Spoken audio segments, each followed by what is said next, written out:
He wasn't supposed to fire a single shot. That was the order. Eyes only, observe and report. No engagement. He was dropped deep into southern Colombia, under full jungle canopy, alone, equipped with a suppressed rifle, a sat phone that barely worked in clearings, and 72 hours of silence. It was supposed to be a routine op, track a cartel weapons convoy moving through a known narcotics corridor. The terrain was familiar, the rhythms predictable, and his intel sources had confirmed minimal presence. But when he arrived, what he found wasn't a moving column. It was a stationary one, parked like bait, too neat, too staged. He watched them for hours. Clean gear, fixed positions, radios that never went silent. Smugglers don't behave like that. These men were waiting, and still he stayed. Because that was the mission. One man in the trees, 30 meters up, masked by moss and shadow. Then the movement started, not in the convoy, but in the brush around him. 2 scouts, both armed, NVGs on, moving like they knew what they were looking for. Not a patrol, a sweep. They were hunting, and he was the prey. He dropped them both quietly, but it was too late. A flare went up across the canopy. Radios lit up. Dogs barked, and the jungle around him came alive with footsteps and gunfire. What followed was 3 hours of hell. No escape, no reinforcements, no cover but trees and instinct. 40 armed cartel fighters swept the jungle in a coordinated grid, and in the center of it was one Green Beret, bleeding, outnumbered, and being pushed closer to the river with every shot fired. He didn't surrender. He didn't hide. Instead, he turned the jungle into a trap. He used the dark, the heat, the terrain. He fought them not with superior firepower, but with timing, silence, and fury. He used their own fires against them. He rigged their staging area to blow, and when the sun came up, 18 were dead. A dozen more fled, and the forest floor was quiet once more. When the extraction team found him 2 hills away, wrapped in camouflage netting, leg torn open and hands shaking from blood loss, he simply handed them a map and said, "Here's what's left." They didn't believe the numbers until they flew over the site and saw what was left behind: ashes, wreckage, and a clearing full of empty rifles. He had done it alone. No plan, no backup, just one decision at a time. And that's the story no one tells.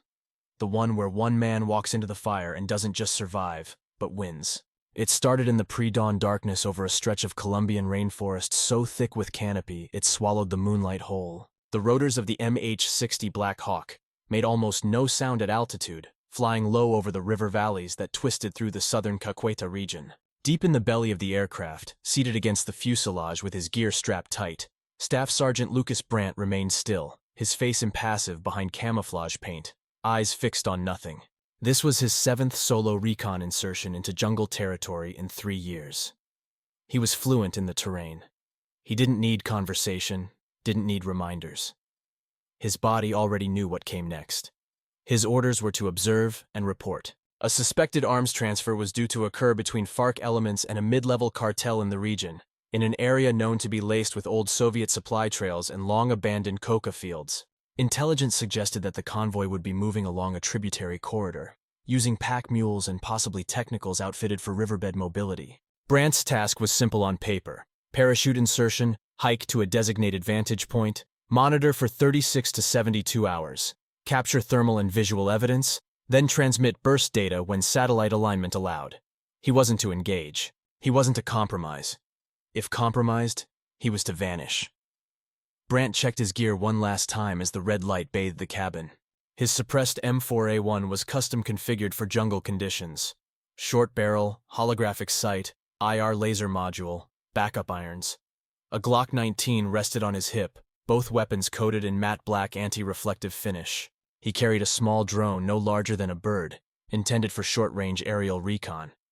His ruck contained 72 hours of high-protein rations, water purification tabs, 5 spare mags, a lightweight solar panel, and a radio tuned to burst encryption.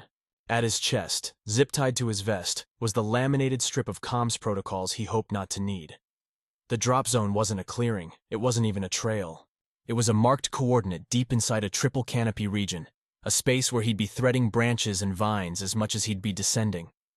As the jump master gave the signal, Brandt rose, moved to the edge, and launched. The chute deployed silently, canopy catching against the drag with barely a ripple. He descended into layers of darkness, the trees clawing at his gear, the humidity immediately coating his skin like sweat before exertion had even begun. He hit the forest floor with practiced grace, knees bent, weight forward. The sound of landing was muffled, absorbed by the moss and rootwork of a floor untouched by humans for decades. He packed the chute quickly, covered it with foliage, and moved. The first 5 kilometers were slow. Jungle navigation is not hiking. It's pushing through undergrowth that resists every step, ducking under limbs with venomous snakes coiled above, and calculating each foot placement with the knowledge that a single misstep could end a mission or a life. Brant moved like liquid, absorbing the forest's rhythm, syncing his movement with its pauses. By dawn, he had reached his first checkpoint, a rise overlooking a dry riverbed, mostly obscured by fallen logs and steep outcroppings. He took 15 minutes to observe, map the contours, and hydrate. The humidity was intense, thicker than air had any right to be. Every breath carried the weight of decay, earth, plant oils, and old ash. His clothing clung to his skin. Bugs gathered where his sweat collected, and he ignored them. He had long since learned how to compartmentalize discomfort. By the second day, he had reached the designated overwatch point, a sloping outcrop beneath a ridge, masked by layers of moss and tree growth. From here, he could see the trail intersection where the suspected convoy was expected to pass. He dug in. Not a hole, too obvious, but a shallow, leaf-covered depression, padded for sound dampening, with sight lines just wide enough for observation.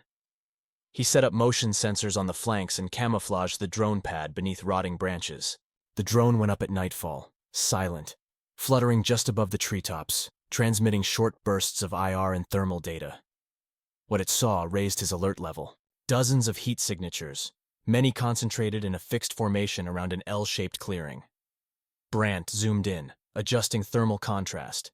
No pack animals, no movement consistent with convoy behavior. Instead, there were vehicles. Stationary, heat-cold, not recently run. Bodies moving slowly, regularly. Not workers, not smugglers. Guards. He noted tents, crates, fuel drums, antenna rigs. None of it matched the intel. This wasn't a transit point. It was a camp. A well-supplied, well-defended base. The kind you don't build overnight. He pulled the drone back, erased the flight path, and buried it beneath the underbrush. He didn't need more confirmation. Something was wrong. The setup didn't match any known profiles. These weren't temporary smugglers. These were trained paramilitary, possibly mercenary-trained cartel soldiers or an elite FARC splinter group. He prepped a sit rep. The satellite window would open just after 0200 hours. He only needed to hold position until then. But the jungle had other plans. As darkness fell, Brant remained motionless in his hide, eyes flicking between terrain features, ears tuned to the chorus of night. The chirps and clicks of insects were steady, then suddenly halted, just for a second. He froze. Then came the sound, a single clean snap, not wind, not an animal, a deliberate step, 20 meters behind him. He slowly reached for his blade, heart slowing, not speeding. Another step, then another. He moved like mist, rotating on his side without lifting his back. 2 silhouettes now, moving toward his position. NVGs, chest rigs, armed. They weren't searching randomly. They were sweeping toward where he lay. He didn't run. There was no time. The trap had already closed around him. The entire mission was a lie. The jungle wasn't hiding a convoy. It was hiding a kill box. And now, the hunter was about to become the hunted. Brant's breath slowed to a controlled rhythm as his hand slid across damp earth, fingertips brushing the hilt of his blade. The jungle around him held its breath, the air thick with moisture and static tension. Every instinct in his body was awake now, awareness sharpened, heart calm but locked into the rhythm of combat. The 2 silhouettes advanced with a kind of deliberate slowness that only professionals used. They weren't fumbling through the dark. They were closing in on something they had identified. Him. The first man stepped inside Brant's perimeter. Just as his boot pressed into the soft patch of moss that had concealed the shallow depression where Brant lay, the blade flashed upward, a controlled movement driven by core and shoulder, not emotion. The steel met flesh with no resistance. Brant pulled the man down silently, rolling with the body to keep the sound of collapse absorbed in the soil. The second target registered the movement a fraction of a second too late. He turned, raising his rifle. The suppressed M4 barked once. The round hit center mass. The figure folded with a breathy grunt, twitching once before going still. The entire encounter had lasted less than 5 seconds, but 5 seconds was too long. Above the tree line, a flare arced into the sky, pale red against the black. A signal. Confirmation. And in that instant, Brant knew he had been walked into a setup that went beyond bad intel or coincidence. Someone had known he was coming. And now the kill net was closing. The sounds came next. Radio chatter in clipped Spanish, the shuffling of boots on undergrowth, the snap and creak of dry limbs under weight. Dogs barked in the distance, multiple. Muzzle flashes bloomed briefly between trunks. Blind, suppressive fire meant more for intimidation than effect. Brant moved fast and low, already slipping through the trees at a crouch, every footfall calculated, silent. He backtracked to the false trail he'd laid earlier, a deceptive path marked with broken vines and artificial disturbances that led away from his true route. He planted two-directional charges as he moved. Simple tripwire claymore variants modified with shrapnel and leaf camouflage, triggered by foot tension. He didn't stop to test them. There wasn't time. By the time he looped 30 meters south, the first mine detonated. The explosion was brief but violent, tearing through vegetation and screaming bodies alike. That was the beginning. The next few minutes became a blur of movement and sound. Brant switched from evasion to misdirection, using elevation and terrain to stay unpredictable. He carried only what he needed now. Anything loud, heavy, or unnecessary was discarded. The jungle was no longer a hiding place. It was his weapon. He crossed a dry gully, slipped beneath a fallen log, and stopped behind a wall of roots where he had stashed a second set of gear. Spare mags, a thermal cloak, and a hydration bladder half filled. He drank in quick gulps, ignoring the pain in his leg where the earlier skirmish had left a gash. He wrapped it tightly with a compression bandage, tied it off, and kept moving. The enemy search parties split into two types. The first were undisciplined, younger recruits with second-rate rifles, hyped up on adrenaline and stimulants, moving erratically, firing at noise and shadow. The second were more dangerous. Calm, clean movements, disciplined spacing, whisper-quiet communication. These were the real threat. Possibly ex-military, cartel-funded or trained by foreign contractors. These were the men Brant had to avoid, or eliminate first. He circled wide to the south, toward the edge of the known camp area. From the slope above, he observed the main staging site. Now that floodlights had been activated and perimeter fires lit, the full scope of the operation was visible. It wasn't just a convoy. It was a fortified position, an operational base dug into the jungle with months of planning. Vehicles arranged in strategic cover patterns, crates of weapons and ammunition stacked under camo netting, tents large enough to hold communications and logistics cells. It was a miniature fortress, and they were ready for him. In the firelight, he counted over 30 men still mobile, most holding semi-auto rifles, a few with heavier weapons, belt-fed, possibly stolen military gear. He spotted the lead element coordinating from a sandbagged position near the rear, well protected, elevated, and surrounded by radio gear. He also saw something else: the cages. 3 steel enclosures barely visible beneath camo tarps. One was open. The others were locked. Prisoners? Hostages? Maybe just a message, or maybe bait, but this wasn't the time to find out. Not yet. Brant backed off, using the slope to move without being seen. He doubled back toward the riverbed, a wide, shallow zone with high embankments and narrow rock channels, perfect for creating kill zones or escape corridors. He planted 2 more charges there, rigged with chemical triggers, hidden under dry reeds and camouflaged with river silt. His plan wasn't survival, not anymore. It was attrition. Bleed them, break them, make them chase. The jungle was his advantage. He was a shadow. And they were making the mistake of dragging their numbers into terrain that punished noise, punished coordination, punished fear. The dogs came next, fast, low, and silent. 2 of them. They tracked his scent to a copse of thick mangroves near the camp's northern perimeter. He was waiting for them, crouched just behind a low ridge. The first fell into a snare trap reinforced with sharpened bamboo stakes. The second leapt straight into his arms. He didn't hesitate. A single blade thrust to the spine. Quick, clean. He moved again before the bodies stopped twitching. He checked his magazine. 12 rounds, plus 1 in the chamber. He had 3 full mags left. After that, sidearm, then knife, then the jungle itself. They would come in waves now, drawn by blood, fury, and embarrassment. Their radio traffic crackled across unsecured channels, rage, confusion, conflicting orders. They weren't used to ghosts. They weren't used to one man turning the terrain against them. By 0100 hours, the search parties had thinned. Some stayed to guard the camp. The others chased phantoms, false trails, echoes, the imagined movement of leaves. Brant moved again, now deeper into the ridgelines toward the fuel depot, because now he knew the truth. This wasn't just an ambush. This was a black site, a hidden node in a much larger network. And if he was going to go down, he was going to take the heart of it with him. The wind shifted slightly as Brant moved down slope toward the edge of the cartel encampment, his boots barely whispering over damp leaves and soil. The jungle had a way of amplifying the wrong sound and swallowing the right one. He'd learned long ago to trust timing more than silence. Light from the fires cast flickering halos through the trees, throwing shadows in every direction. Shapes moved, bodies patrolling, passing gear, checking weapons, but most of them were careless now. The early chaos had emboldened the less experienced. They thought the intruder had vanished or bled out, that he was gone. It was always the same mistake. People assume when something stops making noise, it's over. But silence is where it begins. Brant was down to his last 3 magazines, his sidearm, 2 knives, and the last pair of directional mines. The river charges were set. The kill zones mapped out in his head. But now came the most dangerous part.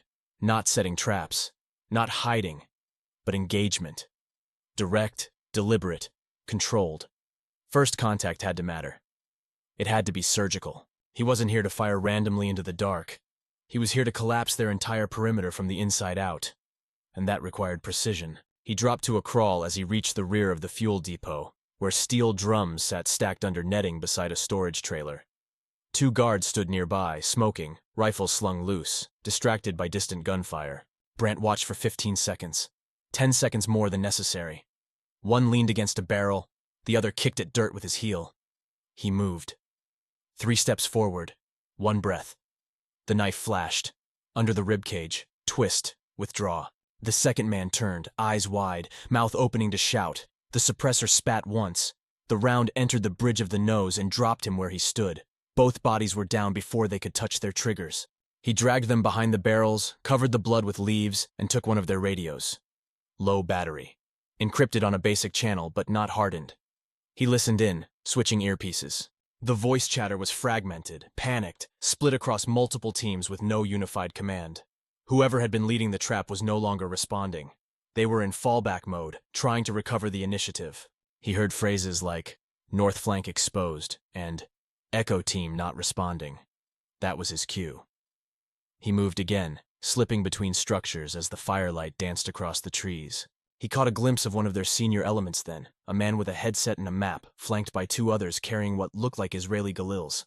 They were posted at the main trailhead, coordinating movements and barking directions at incoming patrols. This was the hub, the artery. If they lost this position, the rest of the search pattern would collapse into chaos, but he couldn't hit them head on. He slipped back into the tree line and circled north, using terrain memory and satellite overlay from the drop briefing to locate a narrow ravine leading toward the base of the trailhead. The ground was steep, unstable, rocks slick with algae and vines, but it brought him close. He climbed to the edge of a rock ledge just above the path. 30 feet of open ground below him. 3 targets, maybe more nearby. He checked his elevation, calculated wind, adjusted his position. He pulled the suppressed M4 into his shoulder. Deep breath, steady.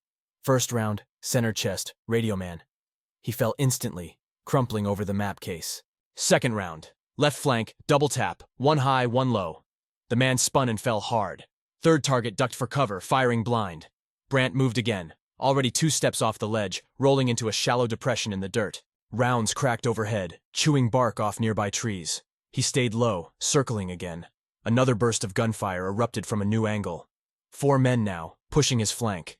He dropped prone and returned fire. 3 rounds in quick succession. 1 dropped immediately. The others fell back, dragging the wounded. He used the gap to push forward, sprinting through the tall grass, firing 1 round behind him to force hesitation. He dropped a flash charge, the whiteout strobe momentarily disorienting his pursuers, then slid into a rock crevice behind the main supply tent. He could hear the panic now, shouted commands, calls for more men, demands for air support that wasn't coming. He'd fractured their center, bled their confidence, and proven the worst truth. He was still here, alive, and hunting. The next push was faster. A reaction team of 6 fanned out across the clearing, sweeping with high-powered flashlights and muzzle-ready rifles. Brant stayed completely still, counting the beats between their movements. When the third man passed the split tree near the tent's western wall, Brant stepped out from shadow and fired 3 rounds into the tight cluster. 2 men dropped. The others scrambled, one tripping over a root, the other ducking into the undergrowth. A grenade landed 5 meters from his position. He saw the arc, lunged right, hit the ground as the blast lifted a curtain of dirt and debris into the air. His ears rang, his vision narrowed, but he moved, instinct overriding pain. Another round hit the dirt near his shoulder, cutting a shallow groove along his arm. He kept moving, dragging himself behind a fallen log, switching mags with one hand while blood streamed down his bicep. He popped up just long enough to eliminate the last shooter, a man crouched behind a fuel drum, waiting for a signal that never came. Silence again. He lay still for a full minute. Then another, waiting, listening. No movement, no pursuit, just the crackle of fire and the distant hum of insects returning to their interrupted rhythm. He rolled to his side and forced himself up. His muscles screamed, his lungs burned, but he was still alive, still armed, still capable. He checked his ammo. 1 full mag, 6 rounds in the chamber, pistol untouched. The drone, long dead. The sat phone still useless, no contact with command, no expectation of rescue. But he'd broken the perimeter. He'd drawn first blood. He'd shattered the illusion of control. And now, with night still blanketing the trees and the enemy reeling from the blow, he would press deeper. This wasn't just about survival anymore. Now it was about finishing what they had started. The jungle swallowed him again. Brant moved like vapor through the undergrowth, his steps slow and controlled, using terrain as both shield and weapon. The fight at the trailhead had given him more than a few kills. It had given him clarity. The enemy was fractured now, confused, exposed, emotionally rattled. They knew he was still alive. They knew he was capable. But what they didn't know, what they could never fully predict, was where he'd strike next. He didn't have superior numbers, he didn't have heavy weapons, and he had no hope of reinforcement. But what he did have was momentum. And in the jungle, momentum kills. He pushed deeper into the ridgeline, hugging the terrain, avoiding open spaces, crossing animal tracks, always listening.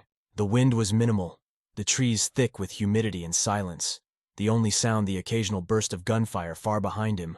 Blind volleys into shadow, desperate to hit a ghost. But ghosts don't bleed out easily. Not this one. His left arm throbbed where the shrapnel had carved a shallow gash, and his ribs ached with each breath. But he stayed vertical, his senses dialed to a level of awareness that bordered on the surreal. It wasn't adrenaline anymore. It was pure survival state.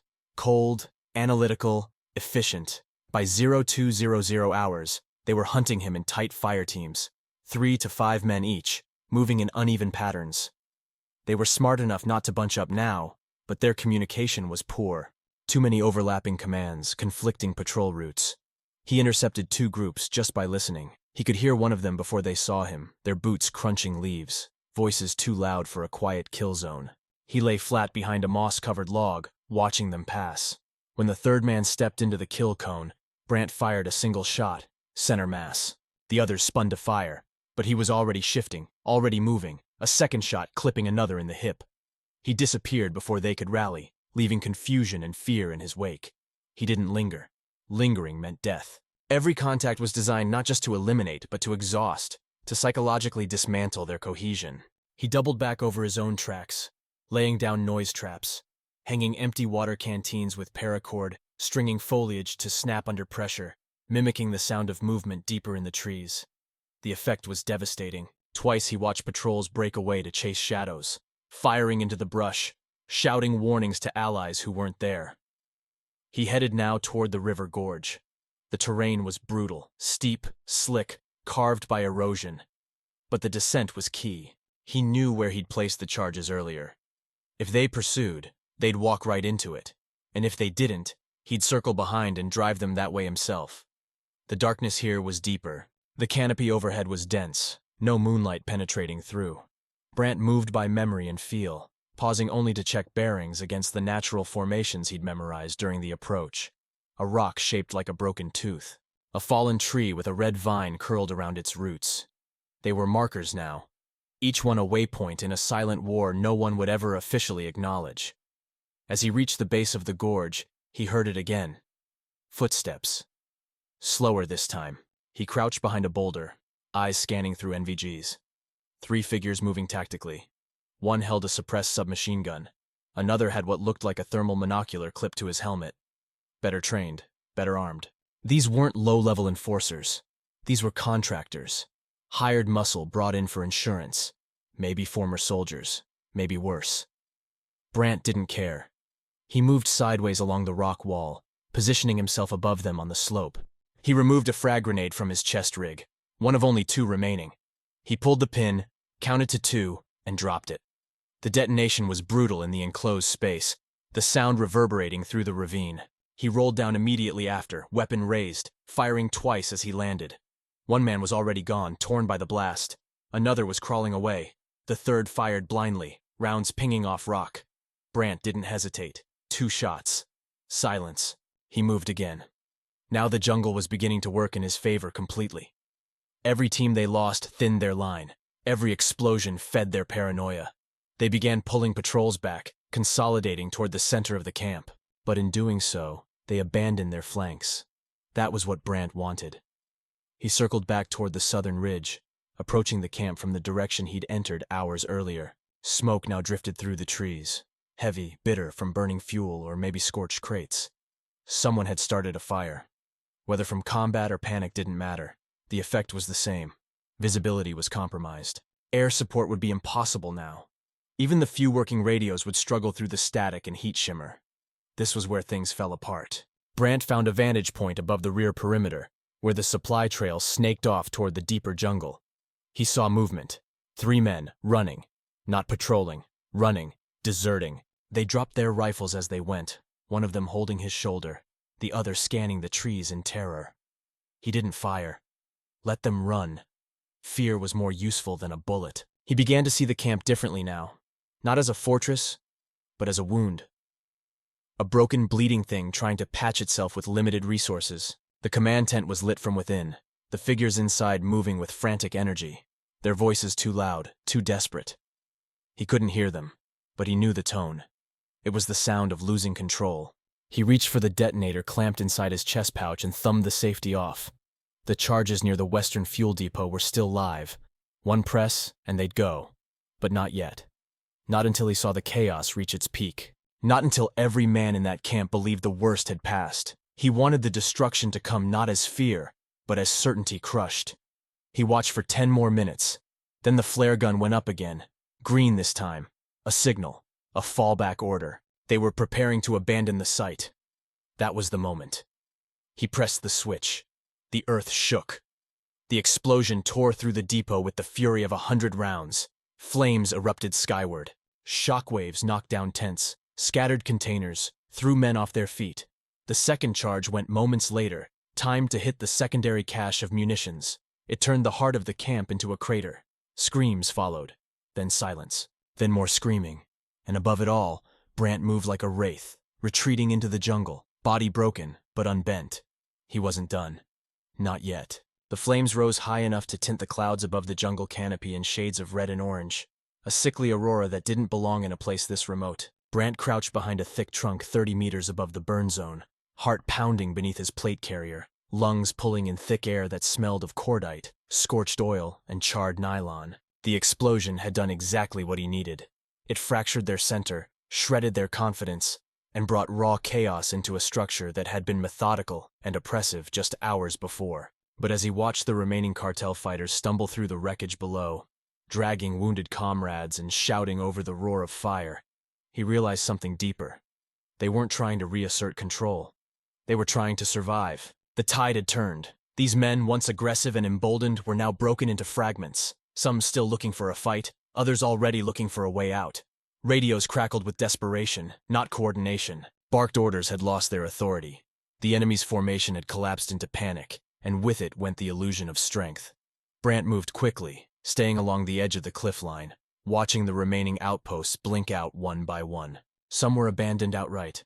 Others were simply silent, their teams lost in the earlier fighting or hiding in the brush, unsure whether they were the last ones standing. His shoulder was screaming now, the muscles tense and tight from strain and blood loss. He stopped only long enough to reset the bandage, using a strip of torn fabric from one of the fallen cartel soldiers. His breathing was shallow, more out of necessity than pain. He couldn't afford the sound. Every movement now had to be executed under maximum cover and with total intent. This was the final phase. The one where hesitation got you killed. The one where exhaustion didn't mean rest. It meant death.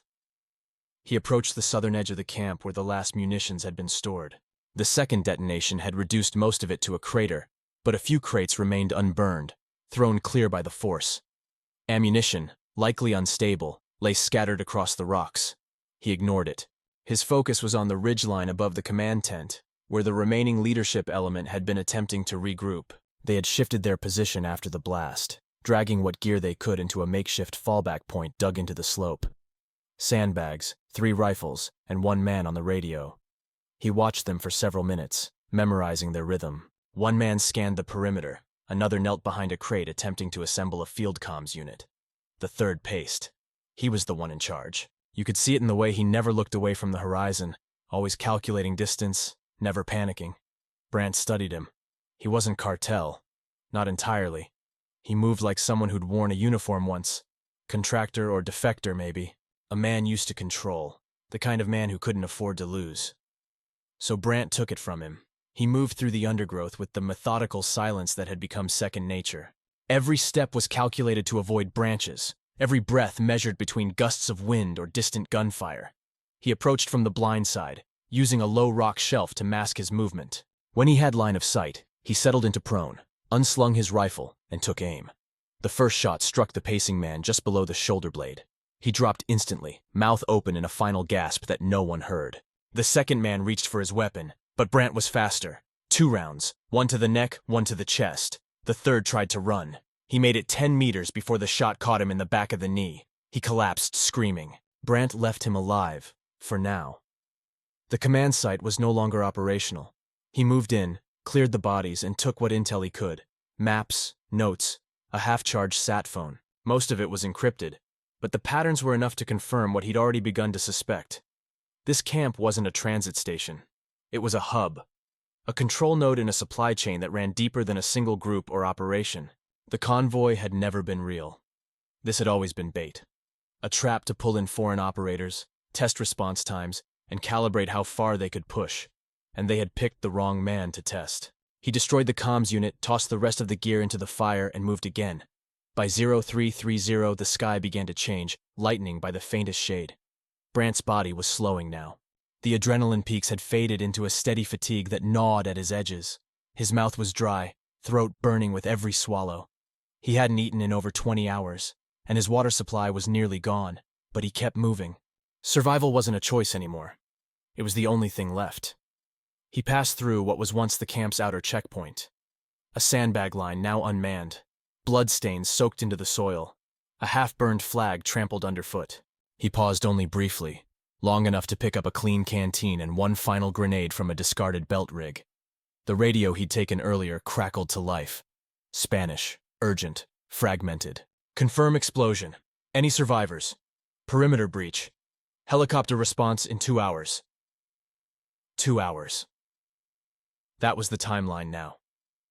Brandt knew he had to be gone before the next phase began. Reinforcements, if they came, wouldn't ask questions. They'd clean the site with fire and lead.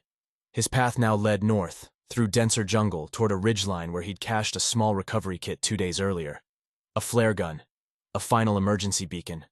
A final chance. But just as he turned, movement caught his eye. One of the cartel's survivors, barely more than a kid, stood against a tree, bleeding from the stomach, weapon held loose in his hands. He didn't raise it, didn't run, just stared at Brandt like he was a ghost. And maybe he was.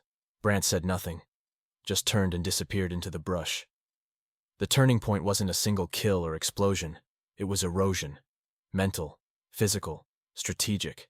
One man had unraveled an entire operation by outlasting it, outwitting it, outbleeding it. And now, as the light broke through the leaves above, painting the jungle floor in pale gold, Brandt climbed toward the high ground, the sat phone in one hand, the flare gun in the other.